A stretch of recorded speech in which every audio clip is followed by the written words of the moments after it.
One of the most important decisions you need to make about how to operate your photography business is to choose the best business model for you. There are multiple business models available to you, and they all have their own pros and cons. But this is not just a financial decision. It also comes down to your knowledge, skills, and personal preferences. Creating a photography business does not mean that you must provide photography services. Services is one business model, but there are others, and I think it's important for you to understand how they compare so you can decide which one is best for you. If you're new to my content, I'm Adam Radley and I'm the founder of I Imagine. This channel is for photographers that want to start and grow their business. I'm also creating a series of videos called 100 Ways to Get Customers for Photographers. If you want to receive alerts when I release new videos, go ahead and subscribe. Okay, let's get into it. These are the revenue streams that I'm going to discuss in this video. Photography services, memberships and courses, affiliate revenue, and ad revenue. I've created a spreadsheet that includes a business model and revenue projections that compare these revenue streams so that you can see what really drives them. It'll help you decide which revenue streams you want to pursue. But before we discuss the model, we need to make sure that we understand these revenue streams. Let's start with services. You'll offer your services or the services of an employee or freelancer in return for money. If you want to see a guide for deciding what services to offer and how to price them, then watch my video about how to research and develop your services. Then there's courses. You can create and sell courses online. Now this can be an extremely important opportunity for some of you. So let's talk about why you might want to sell a course. The obvious advantage of courses is that you'll put some effort into creating the courses once, then you'll sell an unlimited number of them without any additional time or cost. For example, you might offer services to 20 photography clients in a 12-month period and charge an average of $10,000 per client and generate $200,000 of revenue over 12 months. However, there's a lot of potential customers that might not be able to afford your $10,000 fee. If you created a course that shows these customers how to do everything themselves and sold it for $500, they'll save $9,500 and they'll be very happy about it. As a result of the fact that $500 is a low price point and you can sell these courses to anyone in any part of the world, you could sell 1,000 of these courses and that would generate $500,000. In this case, keep in mind that you can also offer your services as an upsell to people that buy the course but still need some kind of customized service. Therefore, the courses could be your biggest source of revenue and also become your biggest source of leads for your photography services. You also have another option. Instead of selling the course for a one-time payment of $500, you can tell your clients that your course will be constantly updated and improved over time and change the business model by selling the course as a membership with an ongoing monthly fee of $50 per month. In this case, if you've convinced 1,000 people to subscribe to your membership offer, you'll be generating $50,000 per month or $600,000 per year for an indefinite period of time. Now, the biggest and most important reason to consider creating and selling a course is that services work is difficult to scale because there's only so much that you can personally do in a day. If you decide that you want to scale your services revenue, you have no choice but to hire employees or freelancers to do the client work so that you can play more of a project manager or point of contact role. The problem here is that managing other people is not easy, and I know that a significant proportion of you just don't want to do it. To be clear, I'm not saying that selling courses is better than selling services. I'm just letting you know what's possible. You can sell both or just one or the other. If this is of interest to you, look out for my video about how to create courses as a photographer. Now let's talk about generating affiliate revenue. You can generate affiliate revenue by recommending products and services from other people and getting paid a commission if the customer buys something.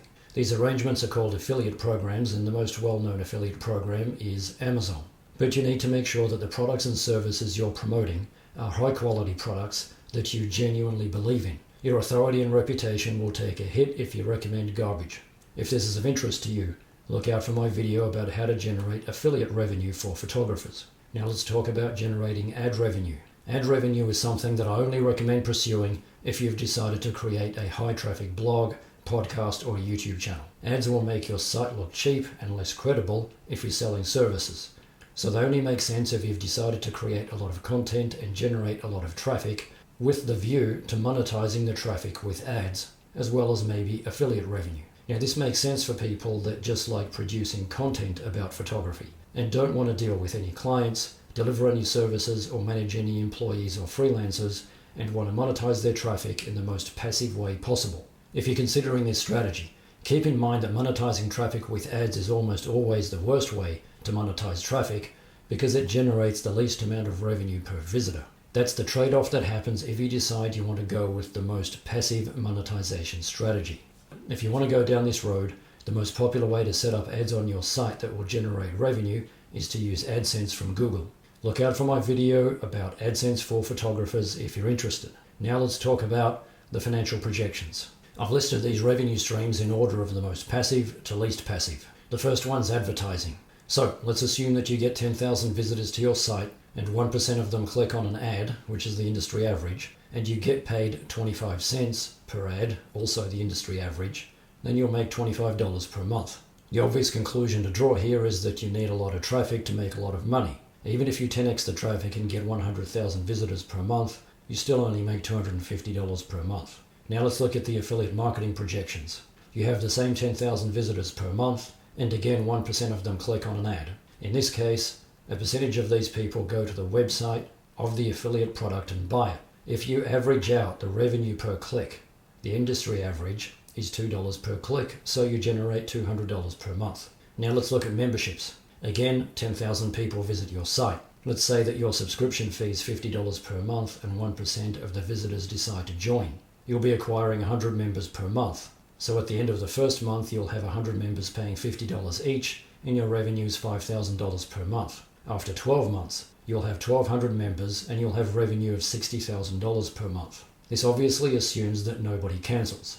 If you're going to do this for real, you need to remember to factor in a churn rate. That's the percentage of people that cancel each month. Now let's look at services. Again, let's assume 10,000 people visit the site. And let's assume your average fees per client per month are $500, which means that you generate an average of $6,000 per year per client. Now let's assume that you convert 1 out of every 1,000 visitors into a customer. You'll be adding 10 new clients per month, and after 12 months, you'll be generating $60,000 per month. The conclusion here is obvious. The more passive your monetization strategy, the less revenue you'll generate per visitor. I could spend all day talking about hundreds of different scenarios and assumptions, but the only scenarios and assumptions that matter are those that apply to you. Create your own financial model like this, enter your own assumptions, and figure out the optimal business model based on your specific circumstances and personal preferences. Okay, I hope all of that makes sense. In the meantime, I know most of you will be selling a photography product or service, and you want to increase revenue in your business by selling your existing products or services. So how do you do all of that? You need to offer a good product or service, then you need to make a portion of your target audience aware of them, then you need to convert a percentage of them into paying customers. So let's talk about how to do it. First, I'll be releasing a series of videos about 100 ways to get customers for photographers. So go ahead and subscribe if you want to receive alerts when those videos are released. Second, you can generate awareness by using iMagine. It's a platform for people that want to grow their business while having a positive impact on the world. You can grow your customers and social media followers by connecting with other people on iMagine and cross-promoting your brand to each other's customers and followers. You can also find co-founders and sources of capital. The best part of all of this is that it's free and doesn't involve doing any work. Just create an account, upload a profile pic, enter a brief bio, and check the boxes that match your objectives. Then let the algorithm match you with people that want to work with you. Your matches will show up in your inbox. There are also a lot of other things that you can do on iMagine to grow your business and have a positive impact. Check out the links in the description. Third, if you decide that you want to implement any of the 100 ways to get customers for photographers, you'll need to have the website, landing pages, CRM, and other tools and automations required to convert as many of them as possible into paying customers. To help photographers have the best chance of success, I've created the Photography Growth Package. So what is the Photography Growth Package? I created a digital agency called iMagine Digital so that we can provide everything that you see in my marketing videos. In order to succeed, you need 3 things. An advanced website with stunning design that addresses all of the 30 critical trust factors. Advanced marketing strategies that increase awareness and conversion rates. Advanced marketing tools that automate everything. The Photography Growth Package includes a 31-page website that's been set up for photographers with stunning design that addresses all 30 trust factors, everything you need for e-commerce, advanced marketing funnels, a fully featured CRM, ready-made email templates, and more than 100 automations pre-configured. We'll set up everything for you. You just need to add information about your business, then start acquiring customers. If you don't use advanced marketing strategies and you don't use automations, you'll be at a massive disadvantage because digital marketing simply takes too much time when you do it manually. Your business and your personal income depend on it. This is the best way for you to instantly address all of the trust factors, instantly have all of the automations that I mention in all of my videos, and have everything you need to execute the 100 strategies in my series about 100 ways to get customers for photographers. And you'll get all of this with the least amount of time, money, and effort. For most of you, the ability to have everything that you need instantly set up and ready to go so that you can get customers 100 different ways will be the difference between success and failure. Check out the links in the description to learn more about it. In the meantime, if you do want to use your existing systems and tools, that's fine. I'm still going to give you my 100 best strategies, all outlined step by step for free in these videos. Just keep in mind that it will take a little bit more time and cost a little bit more money. Now, I know I've discussed a lot of things in this video that might be new to you. If you know that all of this is very valuable and you're in a hurry and you don't know what to do next, just subscribe to this channel and go to iMagine and create a free account. It'll take 30 seconds and we'll send you an email with a checklist about what to do next. Then you'll have all the information that you need and you can do it whenever the time is right for you. I've included links to everything in the description. I've also included links to related videos. As always, think about how to grow your business in a way that has a positive impact. The best way to do it is with the iMagine platform. I'll see you in the next video.